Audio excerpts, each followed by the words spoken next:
हेमंत ऋतु ने अपने आगमन की घोषणा केवल ठंड से नहीं बल्कि गहन उदासी से भी की थी। ये नवंबर का अंतिम सप्ताह था और शिवगढ़ गांव पर शीत का पहला भयानक प्रहार हो चुका था। सुबह का कोहरा इतना घना था कि मानो अदृश्य हाथों ने गांव पर एक सफेद नम चादर डाल दी हो। रामू किसान की झोपड़ी में हर पल एक युद्ध था, जीवन और मौसम के बीच। चूल्हा बुझा पड़ा था और झोपड़ी की कच्ची दीवारों से बर्फीली हवा सीटी बजाती हुई अंदर घुस रही थी। रामू ने अपनी बेटी नन्ही को और कसकर चादर में लपेट लिया। बाहर की हवा बड़ी जालिम है बेटा, इसे चुपचाप सहना पड़ता है। बापू, आग क्यों नहीं जलाते? इतनी ठंड लग रही है कि मेरे हाथ पैर पत्थर हो रहे हैं। लकड़ी होती तो जरूर जलाते। खेत में जो सूखे डंठल पड़े थे, कल रात की बारिश से वे गीले हो गए हैं। धूप निकलने दो, फिर उन्हें सुखाएंगे। सुनो जी, मैंने बैलों के लिए थोड़ा सा भूसा बचाया है, उसी से बस थोड़ी देर के लिए आग लगा लेते हैं ताकि बच्चे को राहत मिले।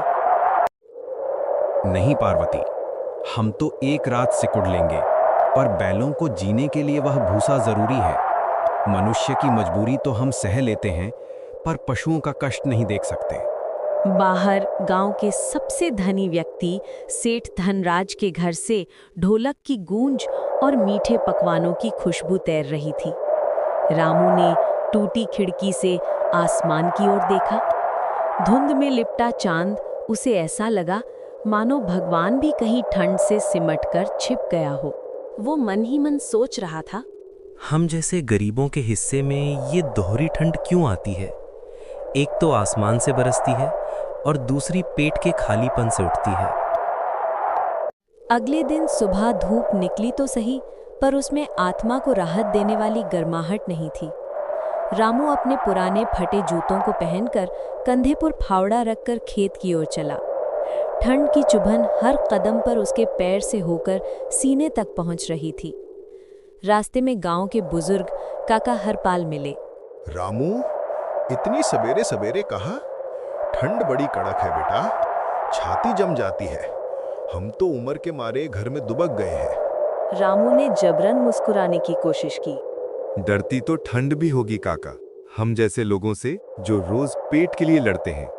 खेत पर पहुंचकर रामू के कदम रुक गए। गेहूं की नन्ही बालियां, जो उसकी 6 महीने की मेहनत थी, पाले से सफेद पड़कर मुरझा चुकी थीं। जमीन इतनी कठोर थी कि फावड़ा उसमें धंसने से इनकार कर रहा था। हे भगवान, इस साल तो मौसम हमसे रूठ ही गया है। पहले इतनी ज्यादा बारिश और अब ये भयंकर पाला। अगर ये फसल चली गई तो मेरे परिवार के लिए अगले 6 महीने का क्या होगा? तभी हरपाल काका भी वहां पहुंचे। उन्होंने रामू के कंधे पर हाथ रखा। बेटा, हिम्मत मत हार। ये गरीबी की ठंड होती है जो उम्मीदों को भी जमा देती है। पर याद रखना, सूरज हर बार उगता है, बस थोड़ी देर लगती है। दोनों ने खेत की मेड़ पर बैठकर सूखे चने और थोड़ा गुड़ खाया। अगर सेठ धनराज थोड़ा सा अनाज उधार दे देता तो कुछ दिन कट जाते, पर वह तो ब्याज का नाम सुनकर ही दरवाजा बंद कर लेता है।